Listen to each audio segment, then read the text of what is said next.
Oral questions by members. Leader of the Official Opposition. Thank you, Honourable Speaker.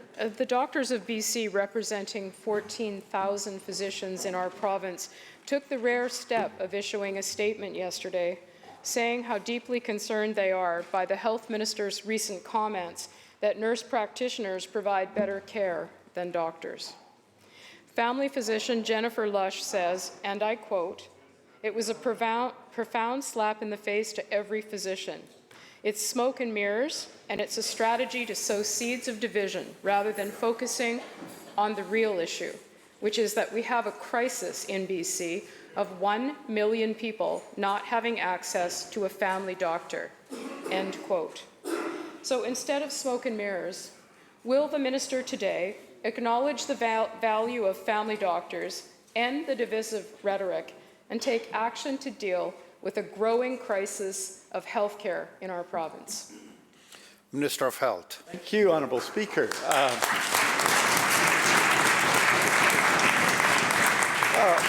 Honourable Speaker, the member was there. The first thing I said in answer to a question on physician's assistants was, I'm not saying, I said on the record, I'm not saying that care is better. And that's the case. In fact, family practice doctors are the heart and the foundation of our primary care system. 6,800. Over the last number of years, there are 600 more family practice doctors in BC than there were before. There are also, and we talked about nurse practitioners who have also a very significant role, 400 more nurse practitioners. And they are working together to provide primary care. The reason you know that I don't think that is I didn't say it, I don't believe it, and I think family practice doctors do an extraordinary job in BC, particularly during this period of pandemic, when we transformed the primary care system together to continue to provide service for people. So let's be clear, I've said virtually every day, family practice doctors are critical in BC. They play a key role in BC. And we need to respect them, not just by saying so, but by doing what we've done with primary care networks, which is giving doctors and divisions of family practice control and responsibility on the provision of primary care in their communities. Leader of the Official Opposition, supplemental.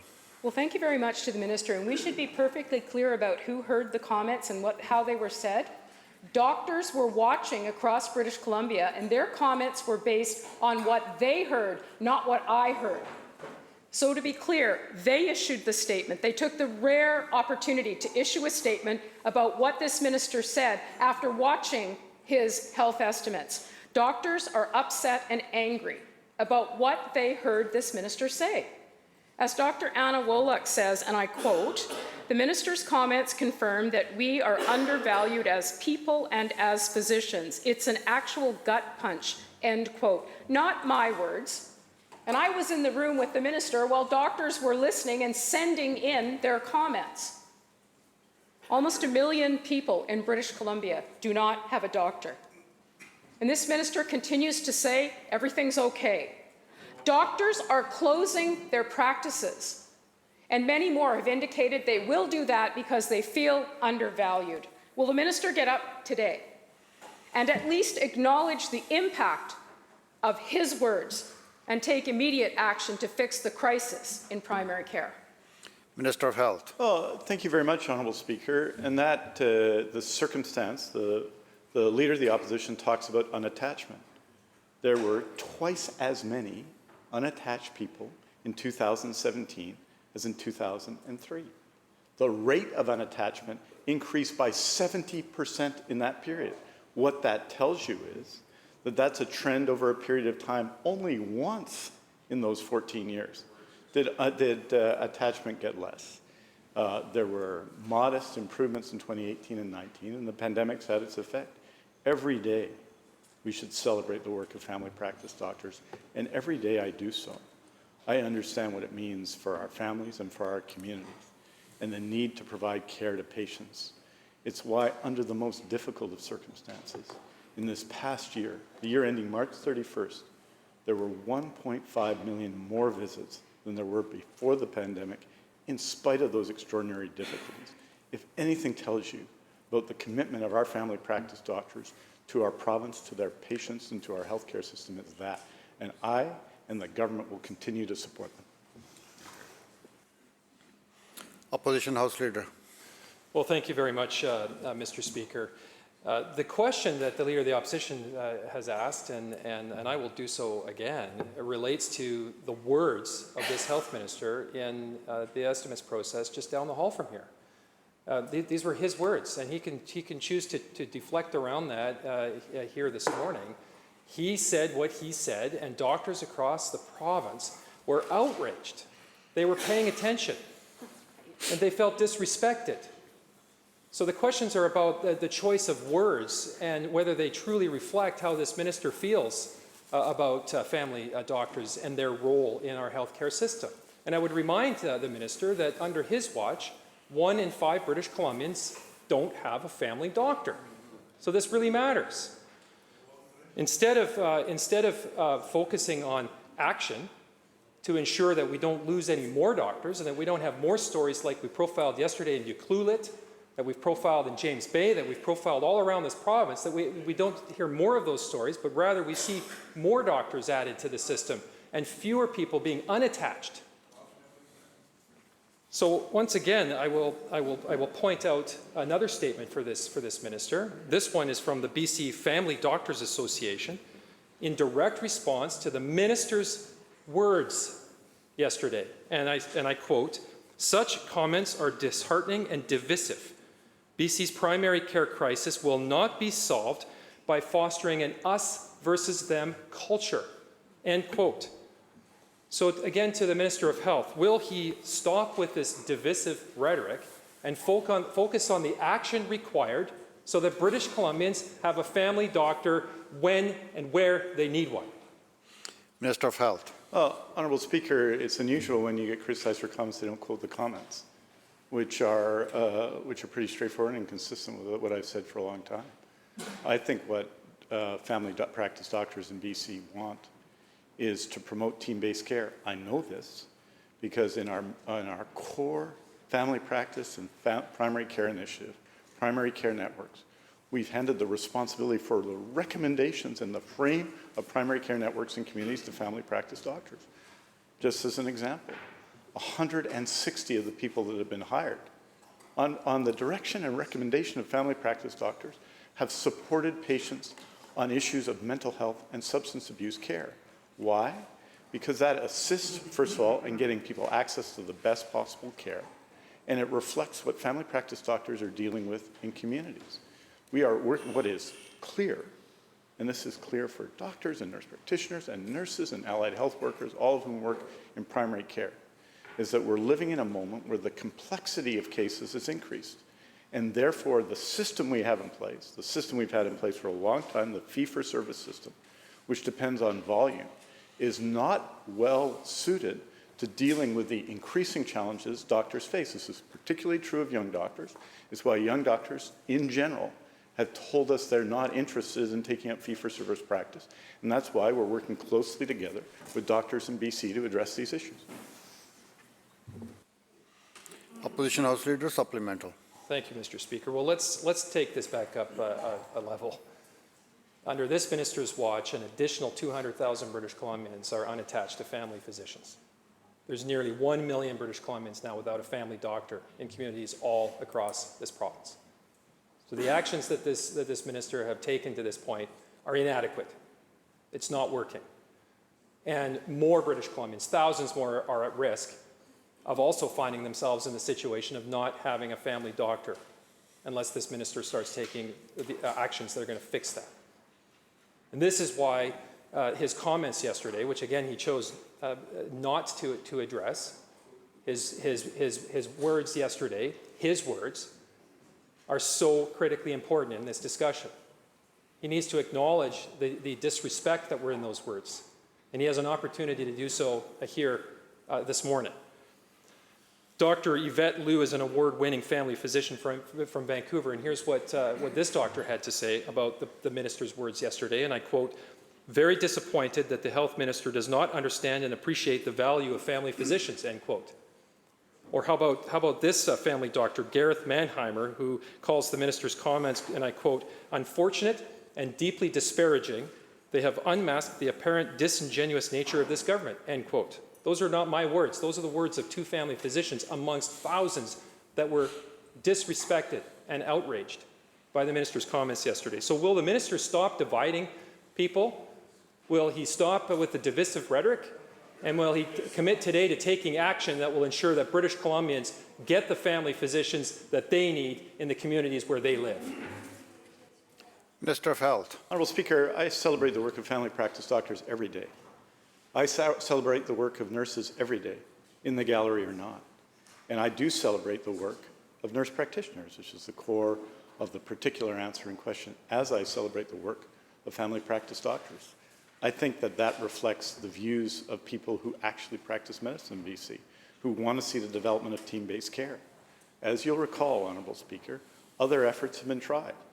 The member talks about 1 in 5. It was 1 in 5 at the end of 14 years of Liberal government. 1 in 5. That was the level of unattachment.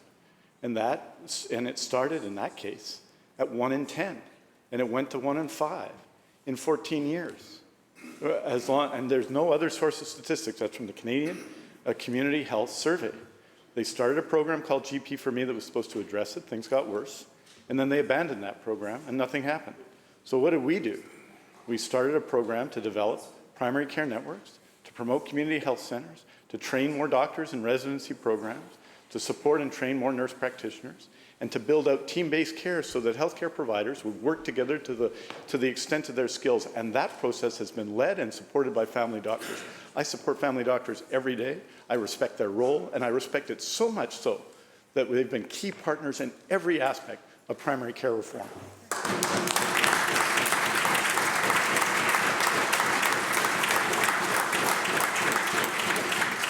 Member of Saanich North and Islands. Thank you, Mr. Speaker. Today is Moose Hide Campaign Day. It's a day for Indigenous and non-Indigenous men and boys to stand against the violence that Indigenous women and girls face on a daily basis. We know that violence often occurs at the site of resource development projects. The final report of the National Inquiry into the Missing and Murdered Indigenous Women and Girls found as much.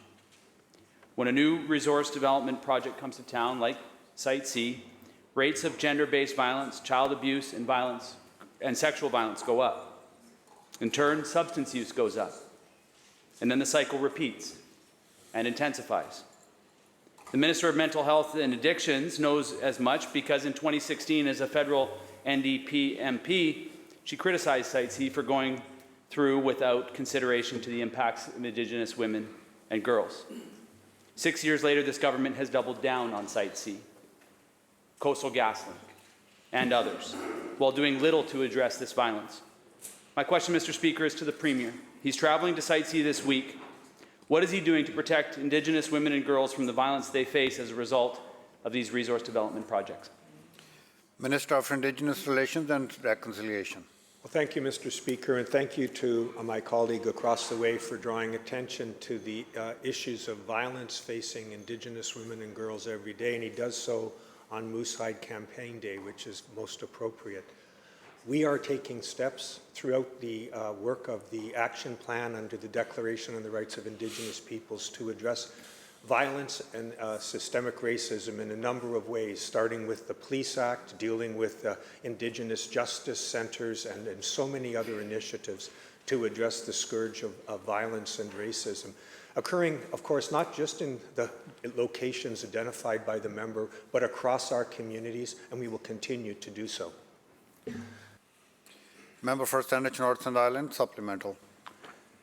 Thank you, Mr. Speaker. Thank you to the Minister for the response. In June of last year, this government had put just $5.5 million on the table to support community safety plans, commemorating the women and girls who were murdered, and get this, training their own public service. This was as a result of the national plan for missing and murdered Indigenous women and girls.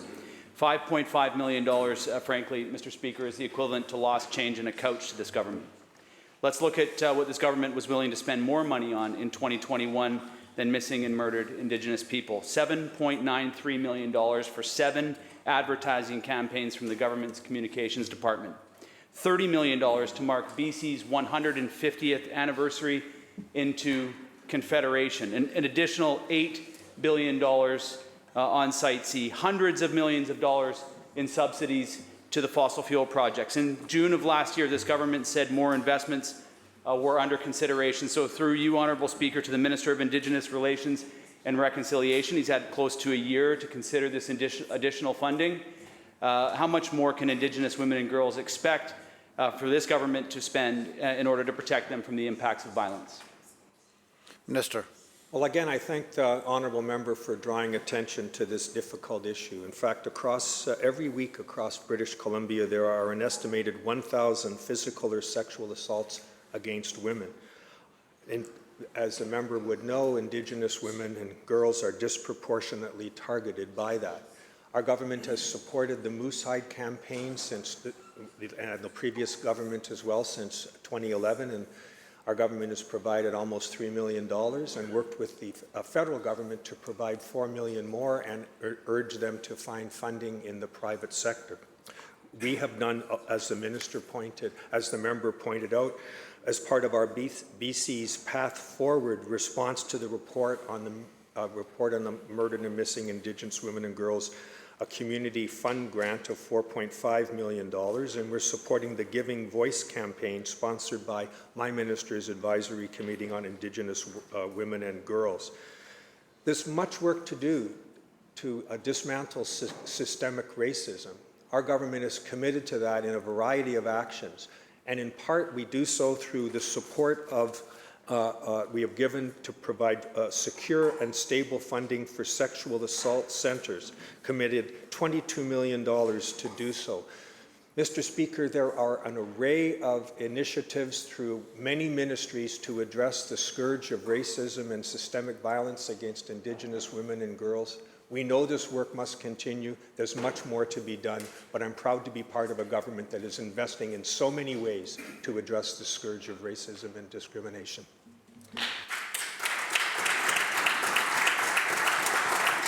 Member for Surrey White Rock. Thank you, Mr. Speaker. As the shortage of baby formula is sweeping across North America, parents are already seeing empty shelves here in BC. Michelle Waslishin of the Retail Council of Canada says, and I quote, "Specialized baby formulas that do not have substitutions have been impacted for the past 9 months," end quote. Parents want to know what is being done to protect our international supply chain and ensure they can feed their newborn children. Now, I am sure the Minister of State has been briefed and is taking action. So my question is, can the Minister of State for Trade say exactly what steps this government has taken to ensure baby formula is still in stock on BC shelves? Minister of Health. Thank you very much, Honourable Speaker, and this issue is a critical one for the health of children in BC. I appreciate the honourable member raising it, and yes, the government is engaged on this issue as we have been through the pandemic. The member will recall, on occasion, special flights being chartered in BC by the Ministry of Health to ensure that children get access to what they need, and we're continuing to pursue those efforts. It's an important and critical thing we have seen over the last number of years, but particularly since the beginning of the pandemic.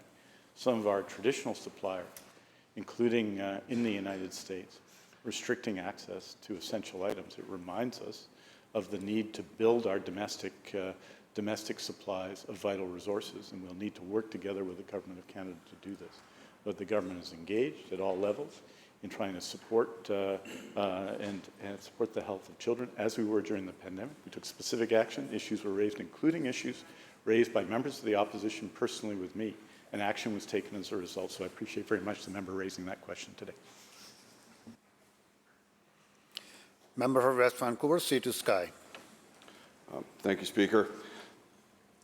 Transit users in the Sea to Sky are suffering from a transit strike entering into its 5th month with no end in sight. 6 weeks ago, I asked the Minister of Labour to step in so people can get where they need to go. But nothing's happened. He hasn't done a thing. If this was happening in the Premier's backyard, or the Labour Minister's backyard, or the Transportation Minister's backyard, I'm sure this prolonged dispute would be deemed to be completely unacceptable and would have been resolved some time ago. and I think the government knows that.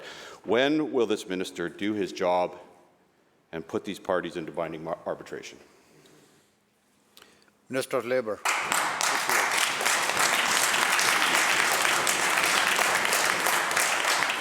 Thank you, Honourable Speaker, and I want to thank the member for raising this issue, and I share the concern with the member, the impact this strike is having on the people of Sea to Sky Corridor.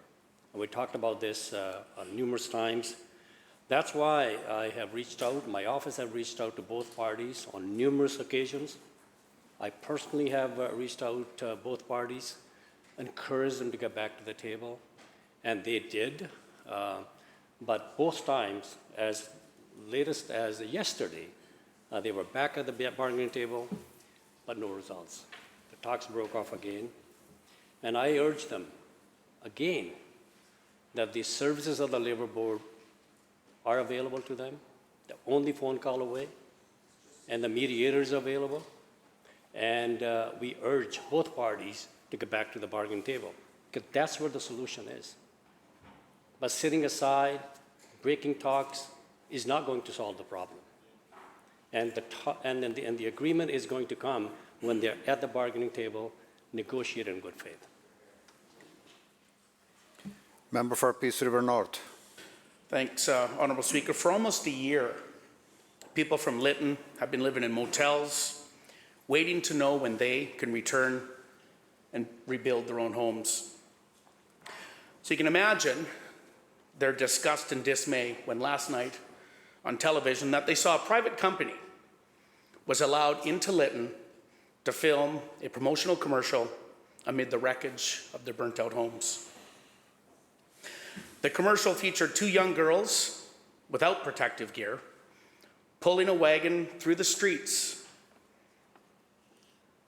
of Lytton to the tune of Walking on Sunshine. It's been completely traumatizing for Lytton residents who are still barred from returning to their own homes and rebuilding their lives. So, Honourable Speaker, my question to the Minister is to explain how this is possible that a private company could film a commercial in Lytton before the residents have been allowed to return home to rebuild their own lives.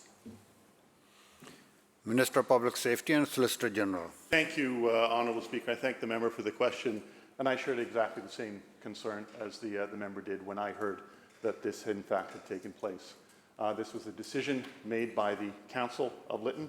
It is not something that I would have done.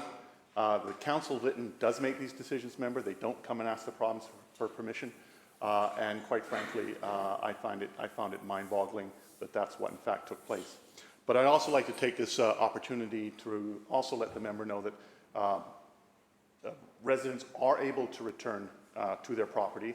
What they do have to do is to check with the City of Lytton and make sure that there is protective gear. Currently, there is significant debris removal underway. The province is working very closely with the insurance industry, dealing with those residences who have insurance and making it clear that the province, as I have said repeatedly in this House, is paying for the costs associated with the archaeology work, that we want that done as quickly as possible so that people can get back and rebuild. But the reality is this. That was a decision made by the City of Lytton, and it's not one that I would have made. As I said, I share your concerns about that as well. Member for Shuswap. Thank you, Honourable Speaker. There are huge backlogs at the Employment Standards Branch that have only grown under the NDP's watch. Data shows that the number of unresolved cases has increased by 1,000%. 50% of cases are taking over 6 months to resolve, and complex files are taking upwards of a year and a half before an officer is even assigned to the file.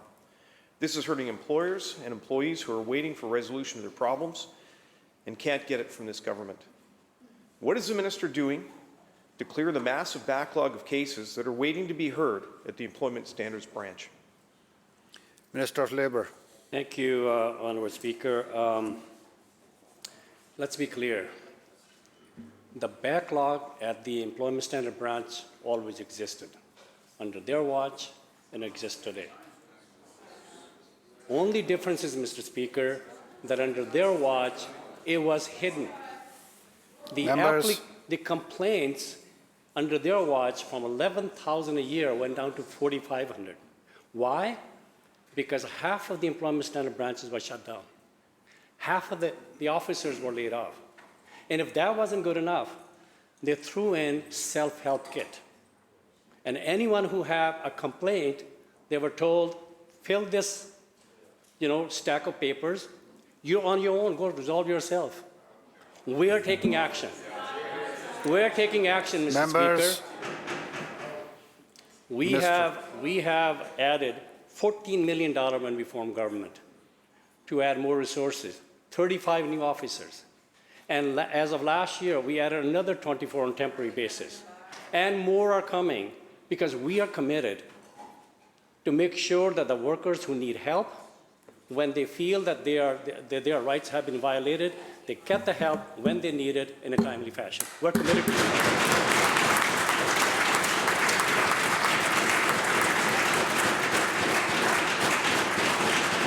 Member for Kelowna Mission. Thank you so much, Honourable Speaker.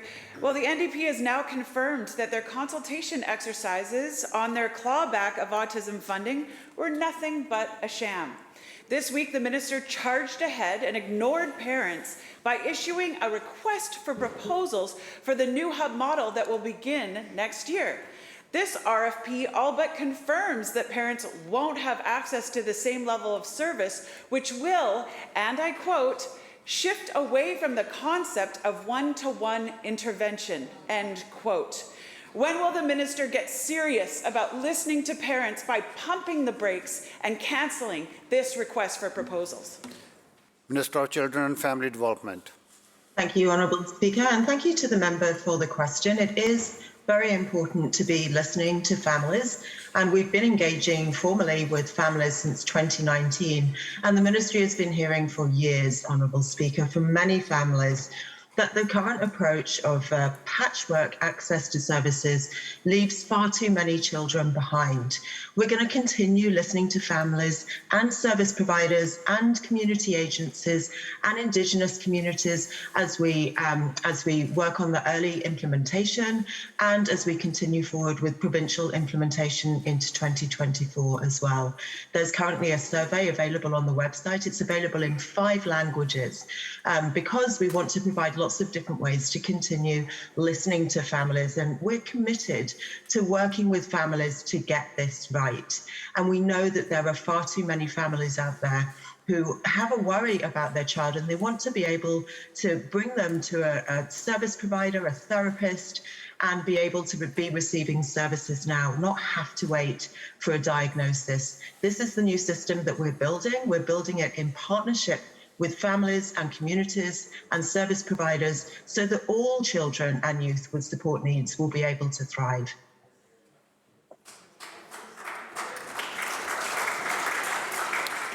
Member for Kamloops North Thompson. Thank you, Mr. Speaker. Inflation is at its highest level in over 30 years right now. Housing, rents, gas prices, groceries, all are higher than ever. Well over half of British Columbians are now $200 or less every single month from insolvency and not paying their bills. People have been asking for help now, and they're not seeing it from this government. In fact, the only measure this government has done to try to bring in affordability in the last while was Cabinet making sure they gave themselves their retroactive $20,000 pay raise, while the rest of British Columbians are desperately waiting help. 3 weeks ago now, the Premier was very clear. He said he directed the Finance Minister to, quote, bring forward initiatives to assist with inflation, end quote. That was 3 weeks ago now.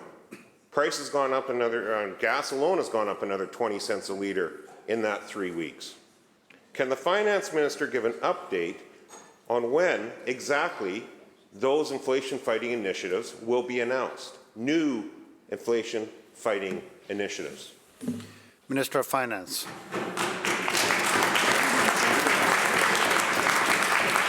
Thank you very much. Thank you very much, Mr. Speaker, and I appreciate the member's question. As a government, we recognize the challenges for British Columbians, particularly certainly in recent months. We also need to be clear that as people are coming out of the pandemic, as things are starting to open up, that the increase in inflation, the increase in gas costs, and increase in food costs is hurting those who are most vulnerable, Mr. Speaker. But I also think, Mr. Speaker, we need to sort of recognize significant steps that we have been taking and that we are continuing to take, Mr. Speaker. And I think, Mr. Speaker, around how much more difficult it would be for British Columbians if we hadn't been taking the steps that we've been taking over the last 5 years. And I think, Mr. Speaker, about, based on just some rough calculations, that British Columbian families, and I'm thinking, let's think of a family perhaps in Surrey, Mr. Speaker. What would be happening to that family if we hadn't taken the steps that we took? They would be paying bridge tolls. Kevin Falcon brought those in. They would be paying bridge tolls $1,200, $1,400 a year. Members, let's hear the answer. If we hadn't eliminated MSP, if we hadn't done that, that was a tax that doubled under their watch that we eliminated, Mr. Speaker. That family is now saving $1,800. And the child opportunity benefit, Mr. Speaker, that's $2,600 in people's pockets, Mr. Speaker.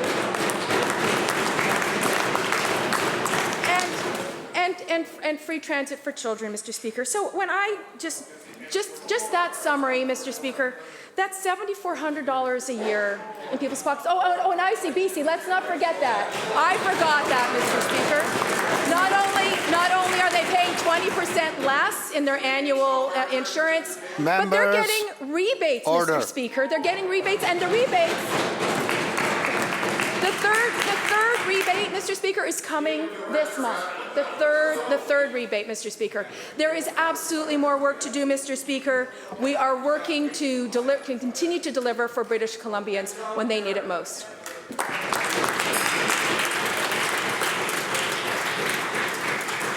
The bell ends question period.